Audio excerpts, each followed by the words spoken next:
want to thank everyone for logging on this morning. My name is Jimmy Cotty. I'm the executive director of the Georgia Ready Mix Concrete Association, and I want to thank the Home Builders Association of Georgia, along with the NRMCA and the Carroll Group for putting together this this morning's Zoom chat. We're going to be talking about ICF construction, insulated concrete forms. And it's just kind of prompted by the rise in lumber prices that everybody's experiencing. We happen to have some alternative materials and methods here within the concrete industry that could present some unique opportunities for home builders in terms of how they might build homes in the future using ICFs, building safer homes, stronger homes, more energy efficient homes, quieter homes.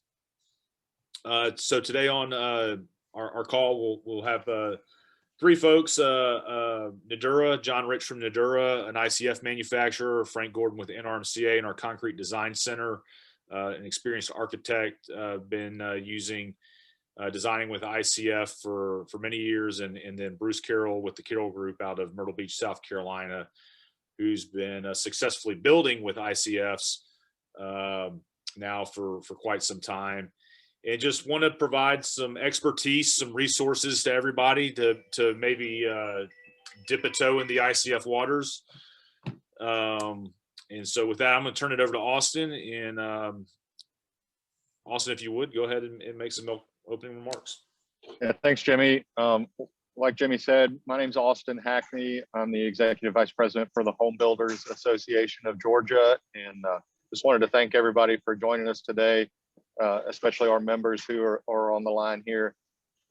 As y'all know, materials pricing last year was the biggest concern for our industry, not just in Georgia, but across the country. And so I'm particularly glad to work with Jimmy and the Ready Mix Concrete Association to set this webinar up today. I wanted to thank our sponsor, Endura, for making it happen for us, and also to our speakers who are going to be able to provide some expert testimony on behalf of this kind of exciting building material. I know our members are going to get a lot out of it. So I don't want to belabor the point. Just want to thank you guys for being here and thank everybody for joining us, and look forward to learning a little bit more this morning about ICF construction. So I'll flip it back over to you, Jimmy, with a thank you. Appreciate it, Austin. Just real quick, as we are going through the call this morning, if you guys have questions, we'll have a Q&A section towards the end, but I think to make it easier, as questions pop up, if you want to send them to me using the chat feature, just send them my way. And for the ones that come up through the course of the call, I'll go over those and we'll let our experts answer those the best they can. But I do want to thank Nudura ICFs, one of the prominent ICF manufacturers doing business here in Georgia. And we've got John Rich from Nudura, they've sponsored this event.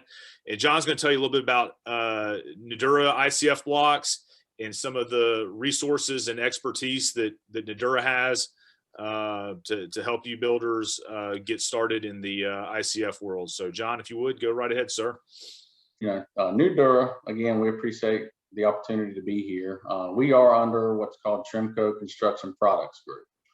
Many of you guys know that as sealants and waterproofing, but we also have Drive It EFIS, wheel seal expansion joint, and obviously Nudura. What that means to builders out there is it's one building envelope, one warranty. But today, we're here to talk about Nudura and why insulated concrete forms.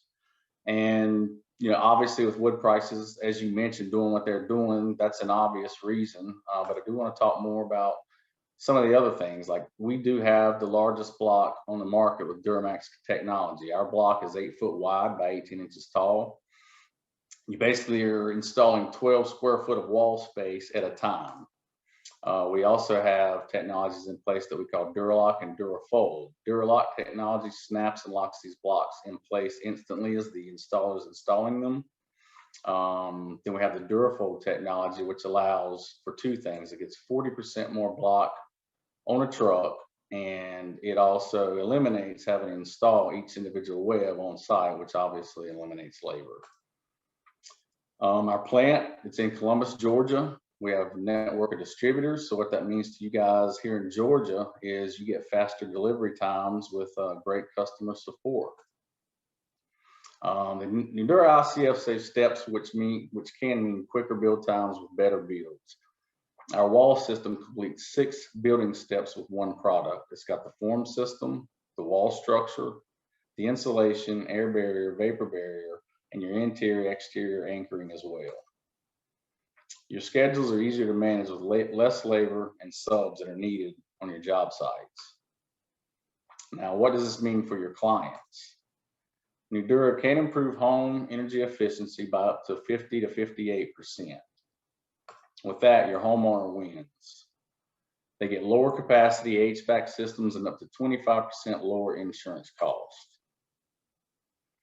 Now we see a trend in the market with all that being said, increasing risk of natural disasters. Since 1980, the average number of billion-dollar disasters has been 6 per year. From 2016 to 2018, the number jumped to 15 per year. I have a map here that I was going to show you. It pretty much said, showing Georgia, they get hit with hurricane, tornadoes, and floods. So basically, adopting building codes is the single most effective thing we can do. One change in building codes can save lives and protect property for generations to come. It also saves the homeowner money on insurance. I have a picture here when you get to look at the slides. It's a home in Mississippi. If you don't want to go the entire Nudura route, we still, you got builders wanting to build or give options for safe rooms with their homeowners. So I've got a picture here that hopefully you guys get to go look at. It's a stick-built, traditional build ranch, slab on grade, that they've implemented a safe room in between the garage and the laundry room. So it just gives you guys an option to at least keep these guys safe. Now with Nudura, training is very important with what we do. If you've got installers such as your framers or masons, we do train them, whether it's an online training or in person. It lasts an entire day. And then we come out on site for the first 2 builds just to make sure they get it and know what's going on. So it's an easy transition into this ICF block world. I had a couple of pictures I was going to show you of some jobs going on now. We have a VA clinic in Anniston. You can build pools with this stuff. So the possibilities are really endless. Our structure we got in place, we have architects, we have distributors and installers ready to support your build.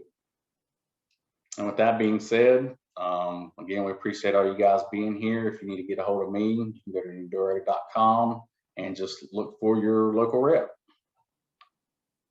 Thank you, Jimmy. Thanks, John. Appreciate that. Next up, we're gonna cue this up to Frank, and he is sharing the screen. And Frank is with the National Ready Mix Concrete Association. He's out of Knoxville, Tennessee, and he is he's an architect that's been designing with ICF for over 20 years, so he's got a lot of experience with it.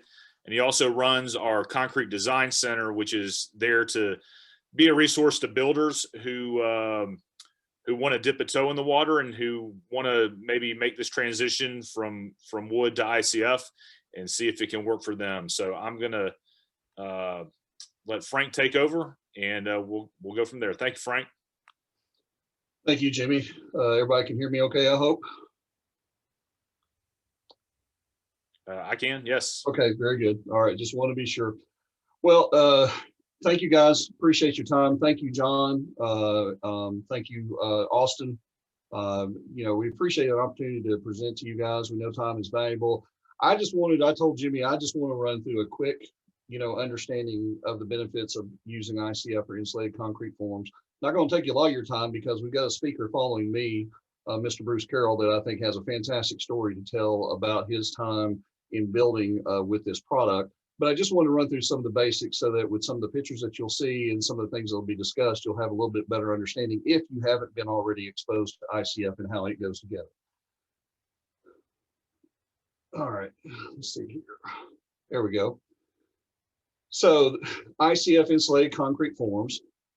a very quick history of them. They're a product that a lot of people think this is a brand new technology. It actually got its start in pre-World War II Europe, in Belgium, as a product called Durasol. And if actually, if you do a search today for Durasol, there's still a company in England that is manufacturing an ICF product that's not very similar to what we have here in the United States and North America, but it is a product called Durasol that is an ICF. They use it to build quickly and efficiently. In the 50s, it got introduced into 13 other countries. And what they found is it was reducing cost because they were combining several systems into one. The first patent was filed in Canada and North America using polystyrene. So, and we'll talk about this here in just a second, but the principles of an ICF block are you have 2 layers of high density polystyrene EPS that's on the outside. They're held together by an HDPE or high density polyethylene web system, and you put your reinforcing inside with that web system, and then you actually pour the wall as you would do a cast in place wall, thus insulated concrete form. And that's where that comes from. 19s to 70s to the 80s, we saw a real substantial growth that happened in the industry. Typically up north is where it used to have most of its foothold, but it definitely has over the last couple of decades has quickly graduated and migrated down to the southern states. In the 1990s, we had over 30 different manufacturers at one time of ICF within the ICF industry itself. Of course, we all know what happened in 2008, 2009 with the market downturn, and that really reduced us down to about 10 primary manufacturers that are in the industry now. But with 2020 and also what we have seen over the last 18 to 24 months, we've seen some really unprecedented growth in this market. And the thing we're really looking for now is GCs and installers who are looking to make this part of their business model. Now, some of the quick advantages to discuss of ICF. It's safer and easier to use than a lot of the systems that you see out there. It goes up very fast, and we'll talk about that here a little bit more in a second. It's very resilient and strong. It's non-combustible. These walls can withstand an F3 tornado hit or up to a 250-mile-an-hour wind. We're very competitive on first cost right now, and we all know what's going on in the industry. We know that all materials right now are volatile, but because of what has happened with the wood industry, what we're seeing now also start to happen with the steel industry, where we were a 3 to 5% upcharge over the cost of a stick framed wall or a rigid steel frame. We're actually now seeing that right now, as it stands, an ICF wall is typically somewhere between 6 and 8% cheaper than doing the same wall out of stick framing, also with the requirements for insulation and code mandates that are required of what that wall has to perform as. They're very quiet. They have a very high STC rating. We actually have situations of where homeowners have built near airports or they're actually near a rail spur, and they've made many comments about how reduced that noise is coming in from the outside, and how there's times that they can have storms that will actually come up and they don't even know that a storm has happened because the home is so quiet. Speed of construction.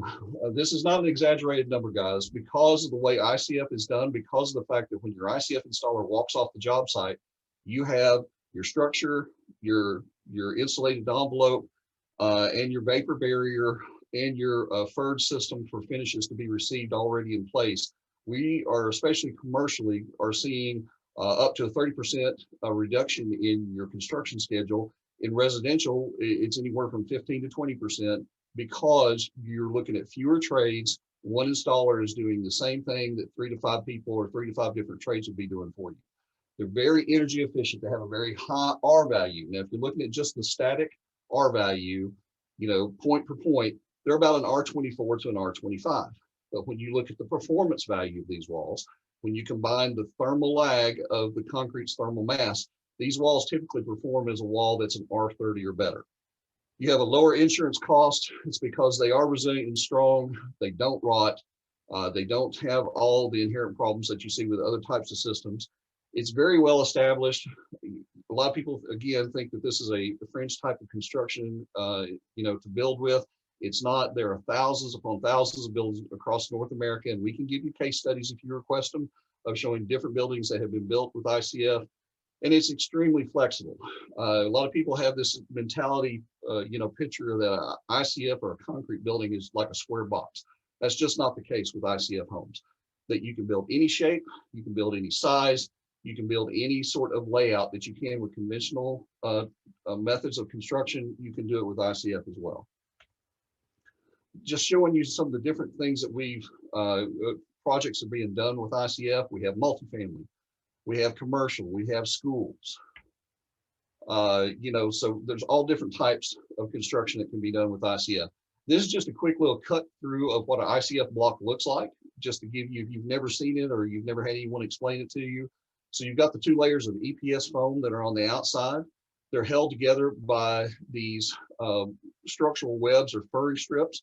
Those plastic webs, now just so you know, a lot of people think, well, how in the world can these plastic webs, keep these forms together? They're high density polyethylene. They are rated for up to a 250-pound pull. So we've never actually seen at least in the 14, 15 years that I've been working with ICF.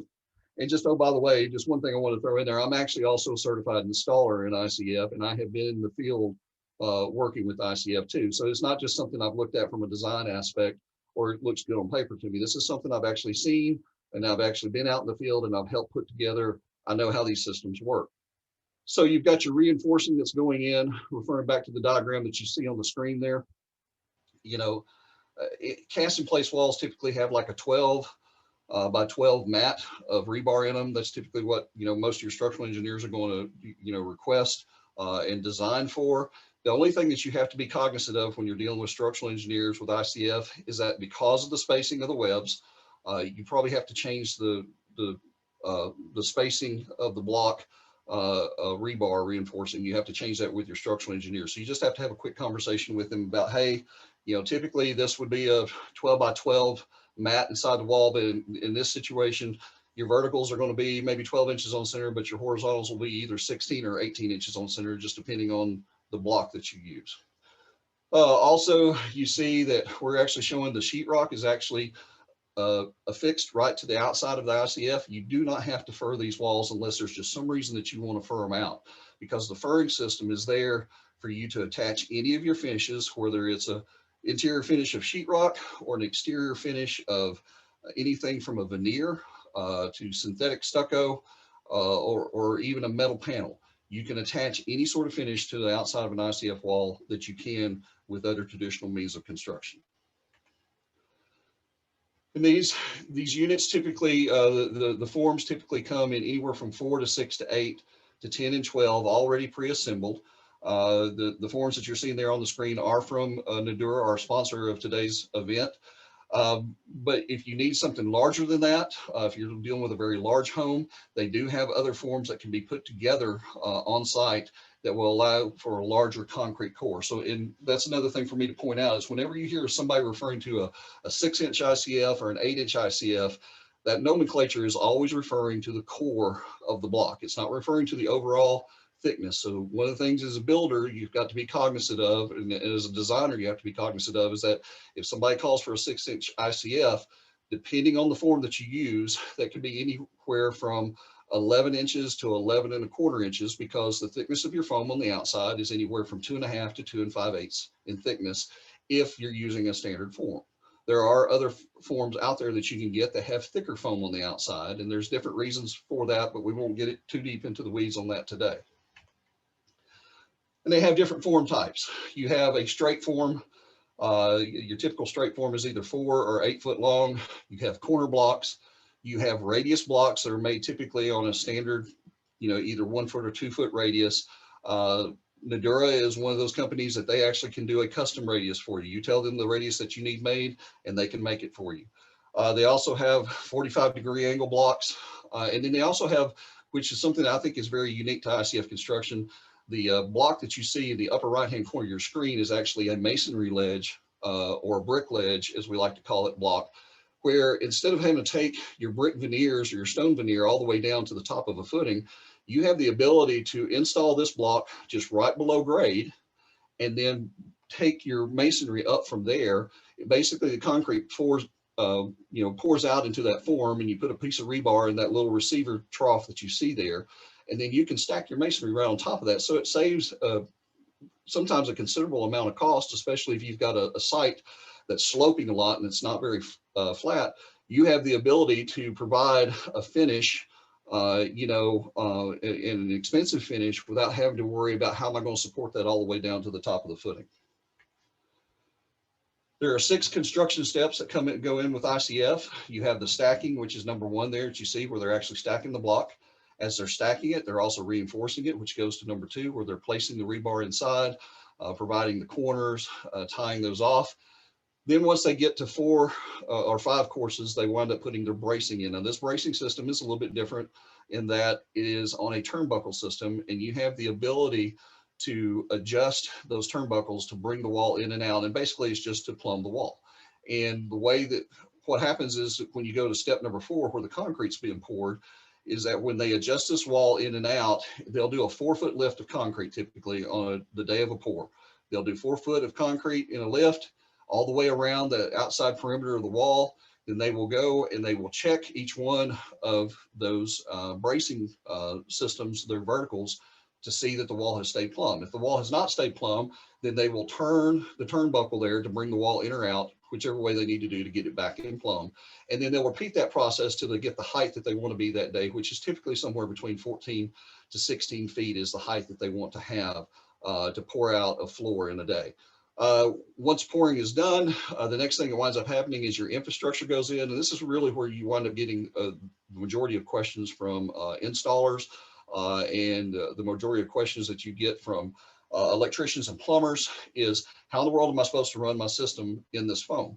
Well, the answer typically that I have always had is if you've got a router, if you have got a hot knife that can cut through foam, or if you have even got, and I've seen this lately, some installers use an electric chainsaw with a guard set to where it's set to the depth where the tip of the chainsaw blade is set to the depth that they want to be able to recess their Romex or recess their conduit into the foam.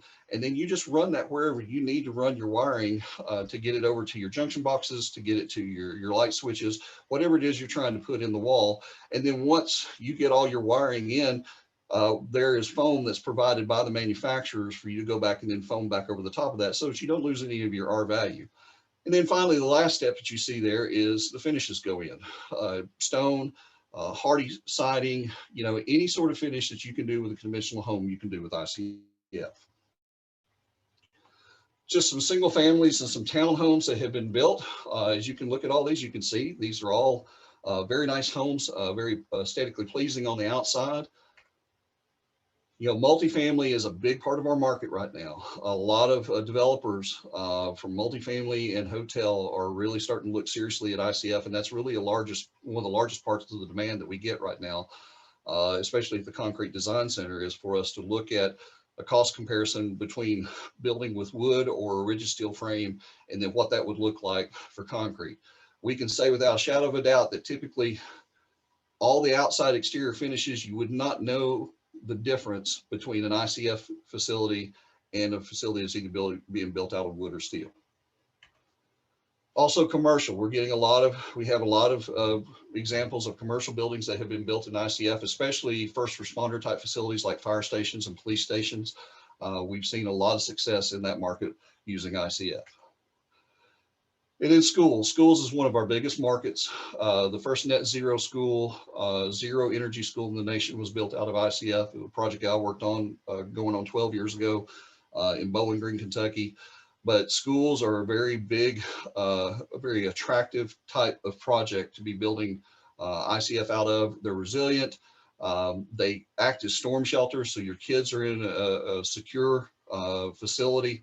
But then they also can wind up becoming especially with the requirement of code and ICC 500, they can wind up becoming a storm shelter that is certified and required by FEMA. And we've actually seen some storm shelters built out of ICF for FEMA using this method of construction.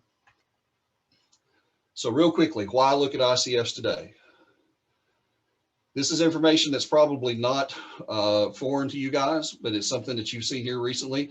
the graph that you see on the screen and the percentages you see on the screen, and I'm sorry that they're blurry, I'm not sure why they came in like that, but the bottom line is that we have seen an extreme jump in the wood market. This is all data that was harvested from the Bureau of Labor Statistics. Red represents the wood industry, blue is the steel industry.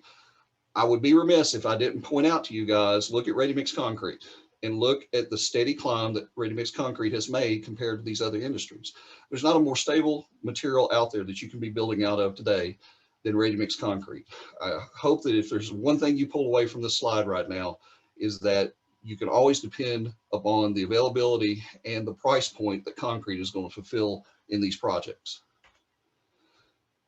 Also, ICFs have reduced insurance costs. This is just a couple of graphs that have been done on multifamily. NRMCA actually about 3 or 4 years ago did a study on insurance costs for multifamily type developments.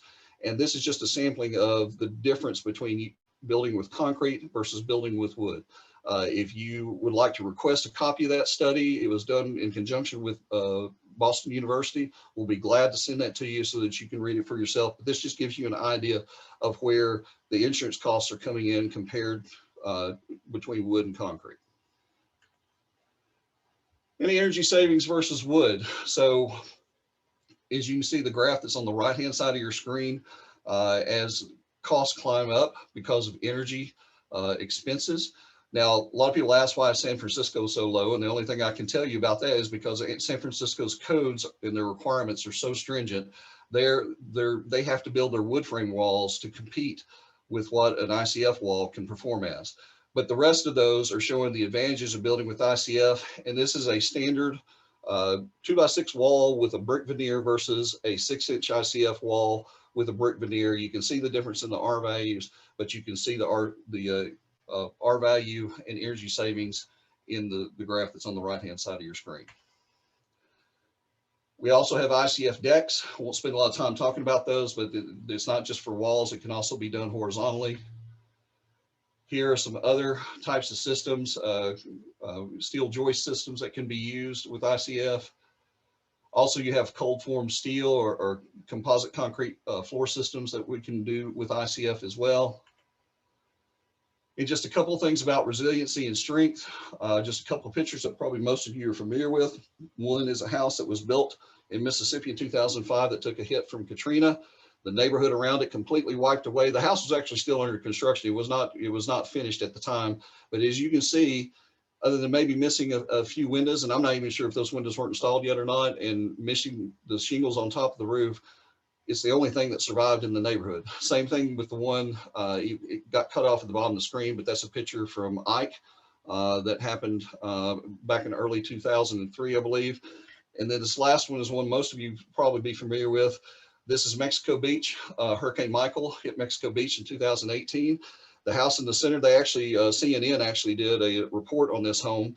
And the thing that I like to point out to people the most is that the builder was very happy about building with ICF, the owner as well. The only thing they lost was a few small things that were being stored under the house. And there was a wood stair structure on the back of the house that they wound up having to replace.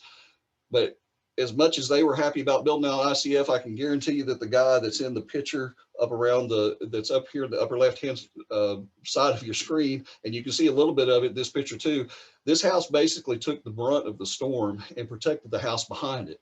So as you can see, the rest of Mexico Beach back there and a lot of the devastation that happened because of that storm, well, this house is still standing strong and literally had virtually no damage done to it. So storm shelter design, we're getting a lot of requests for storm shelter design, and we'll be glad to provide some data on that later on as we get into a little bit more here. I need to turn this over to Bruce, but thank you, appreciate your time. And Jimmy, I'll turn it back over to you.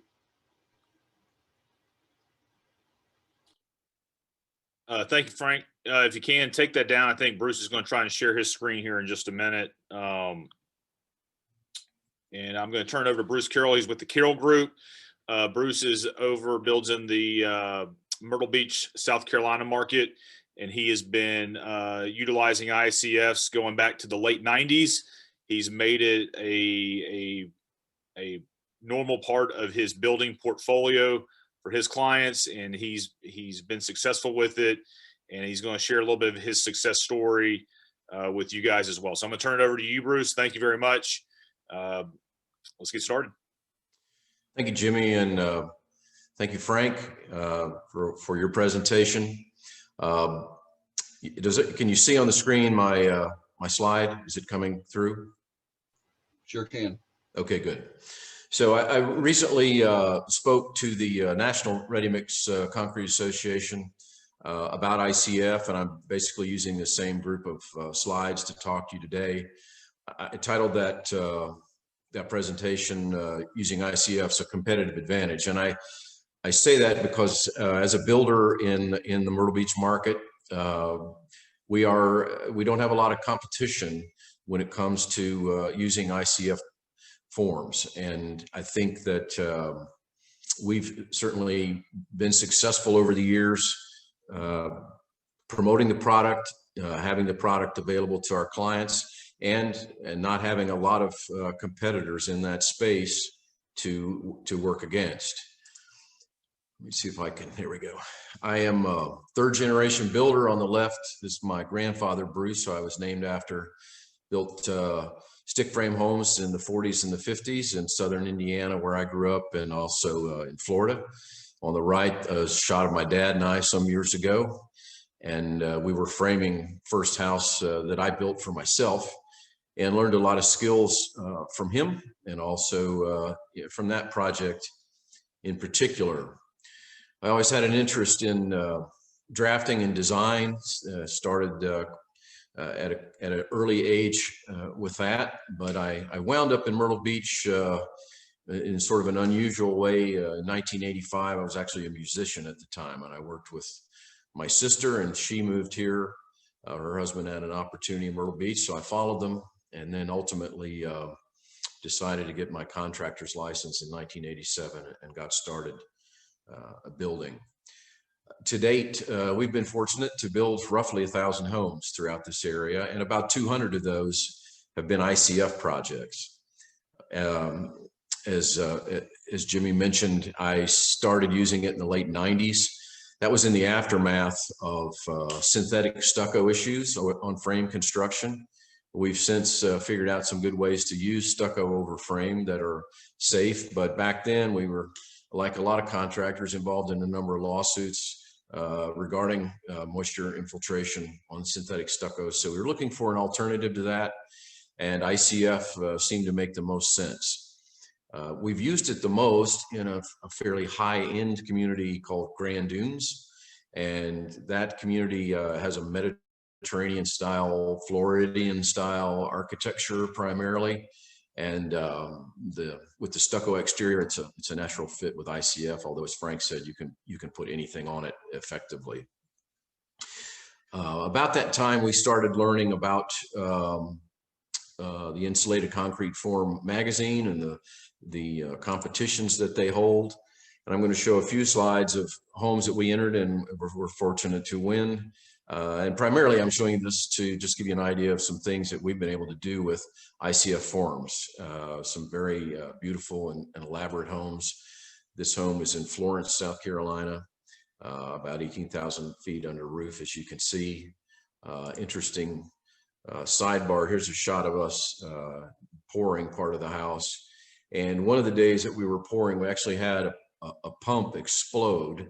The mix was not prepared properly, and luckily no one was hurt. I'm surprised no one was hurt, but we had concrete all over that neighborhood, which was not a fun day for anybody. But as I said, luckily no one got hurt.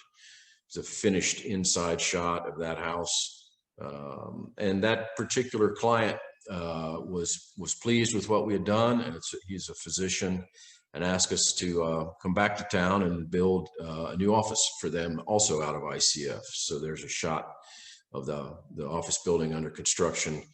At the time, that was only the second fortified for safer living commercial structure ever certified complete in the United States. I don't know how that program has fared since. It's a fairly complex set of requirements to go through, but we were able to obviously get that done. And there's a shot of the finished project. So ICF walls with a brick exterior and a metal roof. That structure is going to be there for a long, long time. This is another home that we entered in the ICF competition, and again, won first place for it. This was a design build for us in the Grand Dunes community in Myrtle Beach. Just another example of what you can accomplish with insulated concrete forms. And the last house I'm going to show you shots of. This is the largest project that we've ever done, probably ever will do, approximately 28,000 heated feet in Brunswick County, North Carolina. You can see in the top left, it's poured in place concrete walls on that lower level, which ultimately dirt was graded up to sort of make that like a basement, even though it is above ground. And then the rest of the floors and the rest of the walls, I should say, and the floor systems were all done in insulated concrete forms. We unfortunately did not track how much concrete we used in that project. I wish we had. It would have been an interesting number of yards to talk about, but we did not think to do that. But we affectionately refer to this project as the big house, and something very special to have been involved in, and a great example of what can be done with insulated concrete forms. This is a shot at the on my front porch, and I keep those two products there. One obviously just an ICF block, the other a small piece of ICF, and we keep it small because it's incredibly heavy to carry around. But I use this as a visual aid, and I show my own home quite often as an example of ICF construction. And this is a way for us to show our potential clients what the product looks like, how it goes together. And it's something that we talk about essentially with every potential customer that we talk to. We build homes from 2,500 square feet all the way up to obviously the big house that you saw, but day in and day out, our typical project is 2,800 to 3,200 heated square feet. Price ranges between $400,000 and $500,000 as a starting point, up to north of $1 million day in and day out. Sometimes a good bit more, depending. But I looked at our current project list, and the average is about $675,000. And virtually all of those projects are frame construction. We typically have 1 or 2 ICF projects going at a time, but not as many as I would like. ICF, in my mind, is certainly a natural fit for the coastal area. If any of you listening are building in coastal areas or supplying concrete in coastal areas, there are, in my opinion, isn't a better way to protect a home or a commercial structure from a hurricane or other high wind disaster, tornado, which we had one recently in this area. But between maybe a lack of awareness and a lack of use of the product by contractors, the product, as I said, I feel is underutilized, particularly in the coastal areas. We, in order to promote the product, we have information on our website. If you go to our website, you'll find a short video that we shot about ICF. We talk about it in our newsletters. We certainly talk about it in sales meetings, explaining the benefits. We talk about it on television. We do during hurricane season. We typically will buy some TV time, and just to raise awareness of the product. And we do get a lot of inquiries from throughout the Carolinas. Most of them we can't address because they're too far out of our target market range. But that tells me that there's some awareness and there's some interest, and certainly it's not addressed as well as it could be in other market areas in the Carolinas, and I suspect in the coastal areas of Georgia as well. This is a shot from that video I just mentioned. We did a lot of drone footage. It's very interesting to watch, and you can see see the product going together, and they're obviously pouring it there in that slide. When I spoke to the national ready mix group, I talked about what I thought could be done from their perspective to increase the use. Obviously, we're talking to ready mix suppliers and builders today, which is great, because I think those two groups should be trying to work together to utilize this product. And when I say work together, perhaps try to plan a spec home in your market that uses ICF. And if there's an opportunity for the ready mix supplier to help on the cost side of that, or help on the training side of that, just to get that product in use, I would certainly think it's a newsworthy event, something that you could promote and would raise the awareness of concrete construction, the awareness of ICF, the awareness of that particular contractor that is putting that project together. I know when we do things like this, it's not hard to get local media interested in it, particularly during storm season. I often am called on by the local TV stations during hurricane season to talk about ICF because we have promoted it and we've done so much of it. So that doesn't hurt us, certainly from a marketing standpoint to be showcased that way. One other thing that I talked about with the Ready Mix Association was, in my mind, if there were a way to promote this with a federal tax credit attached to it, it would be a game changer for this industry. I really don't know how we could get that done, but most of you probably know that you can get tax credits for geothermal systems, and we put in not a huge number, but we put several in a year. And people do that basically because it's a simple math calculation of, if I invest in this, I can get a tax credit and that will help pay for it. And then I can also save on energy over the years. So there's a fairly defined way to figure out what the payback period is on that. ICF, in lacking that type of tax credit, doesn't necessarily give you as easy a way to assume what that payback for the investment might be. Although today, as Frank pointed out, with the rising cost of lumber, certainly the cost of ICF versus frame for exterior walls is getting closer and closer, if not equal. I haven't had a chance to quote something recently where I could sort of compare those two and see how much closer they are for us. And in the past, we've typically seen about a 5% overall uptick for using the product, but lately I don't think it would be as strong. So I feel, as I said earlier, ICF construction has certainly been a competitive advantage for my company, and I assume if you get well versed in it and use the product, it could certainly do that for you. And I appreciate your time and attention today, and I'll be happy to answer any questions you might have of me. Thank you. Hey, Bruce, appreciate that. Thank you very much. I do have a few questions here, and so I'm going to throw these out to Bruce and to Frank and to John. So as you guys, I'll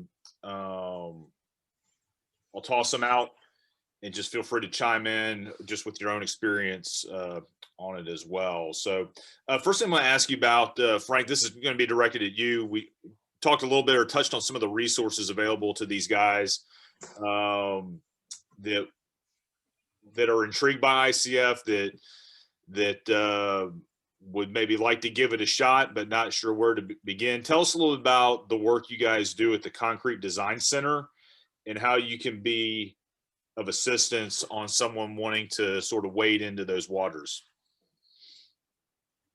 Sure, I'm glad to address that, and thanks, Jimmy. We have a program called the Concrete Design Center at NRMCA, and it's largely a commercial construction program where we actually will do cost comparisons. If an architect, an engineer, owner, or a builder brings us a set of plans and says, this is a project that I've been planning on. And it doesn't have to be an actual construction permitted set. If it's, as long as it's dimensioned information that tells us the configuration of the building and configuration, heights, that sort of thing, where we can do a takeoff on it. We'll actually do a cost comparison of the way that it's been initially designed to be built, whether that's stick framed, rigid steel frame.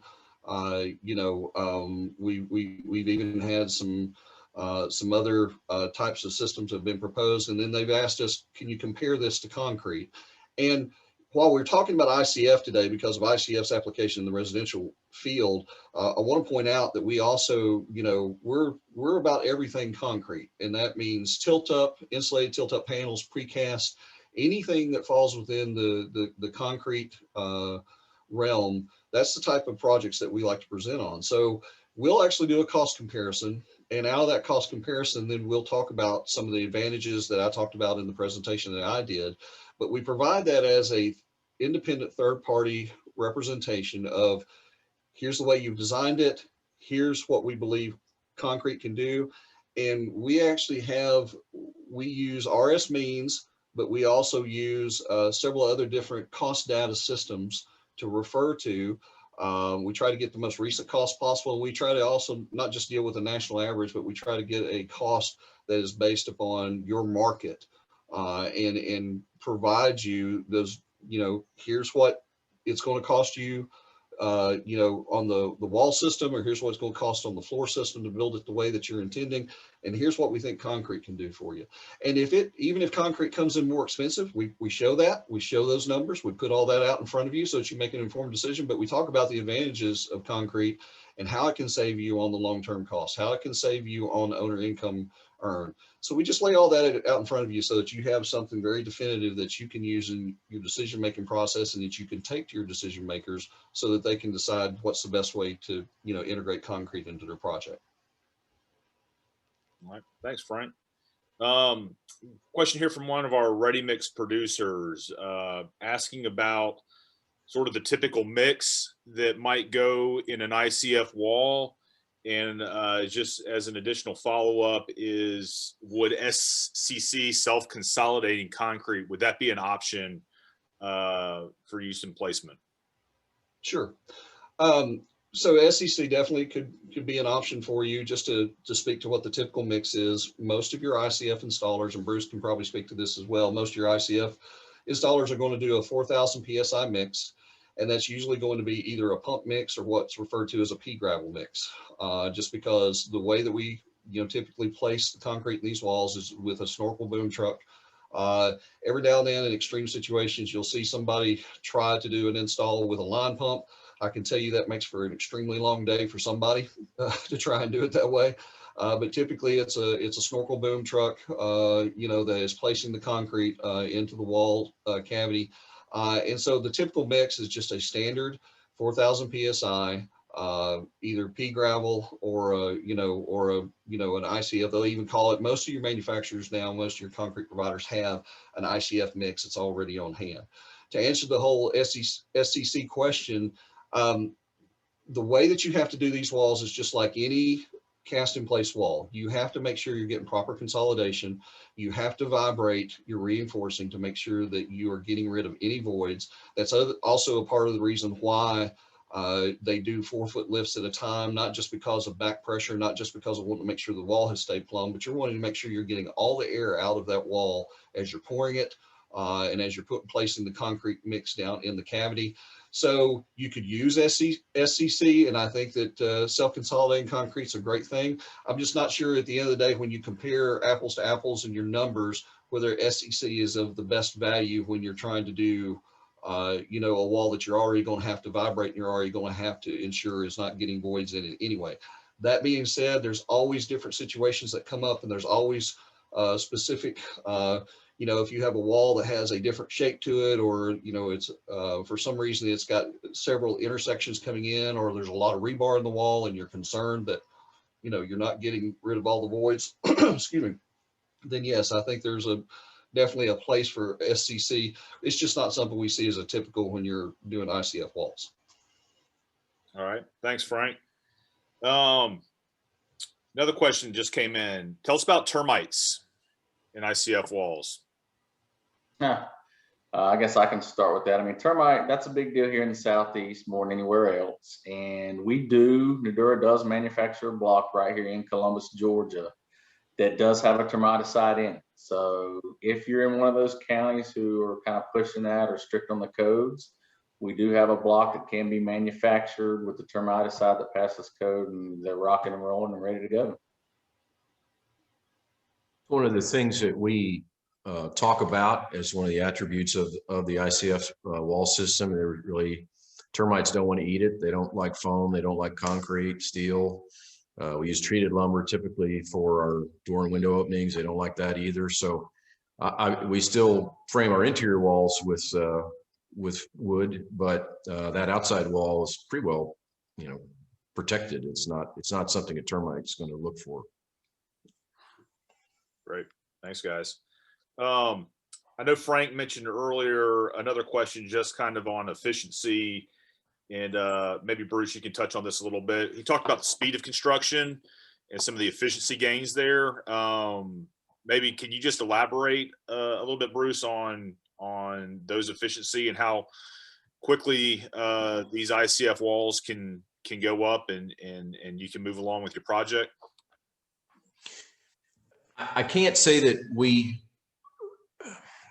typically increase our speed, but I don't think we decrease our speed. I think, and that may be relevant to, the subcontractors that we have to use the product. They may not be as fast as some are. One of the things I didn't touch on today, but I think it's important to know, is we have limited resources in this market for vendors that can help us with this. I essentially have two options. I have a turnkey vendor who can supply and erect for the ICF, and I have a framer who's taught himself how to use the product, but he doesn't do any purchasing. So when we use him, we have to do our own takeoffs and purchasing of the blocks and rebar, et cetera. But those are really my two choices. So there's not a lot of competition for that. And unfortunately, I think if more people got involved in it, more people did it, there would be more options for us and probably better pricing for those things, just because obviously supply and demand. Gotcha. Thank you, Bruce. We did have a question. Somebody asked about the opportunity to go out and visit local projects. I'll take that one. Yes, there are local projects out there, particularly here in the Atlanta market. And just recently, over the wintertime, we did a visit to a home under construction in Rome, Georgia. Frank and John were with us on that one. And it was a unique setting. The home had been constructed, the exterior walls and whatnot, but we got to go inside as all the electrical was being installed and the plumbing was being installed and whatnot. And just a few unique things about that whole experience. First of all, it was a very cold day.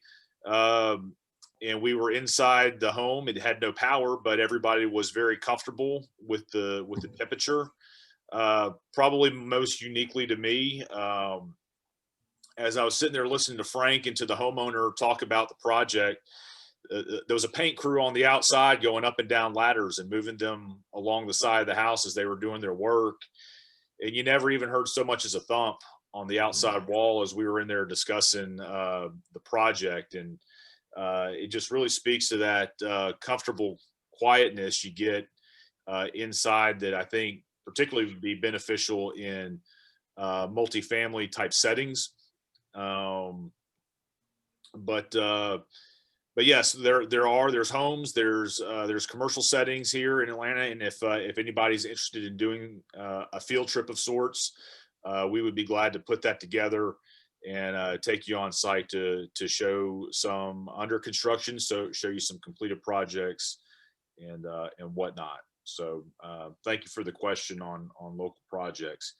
That concludes all the questions that had been sent in beforehand or as we were doing the Zoom chat here.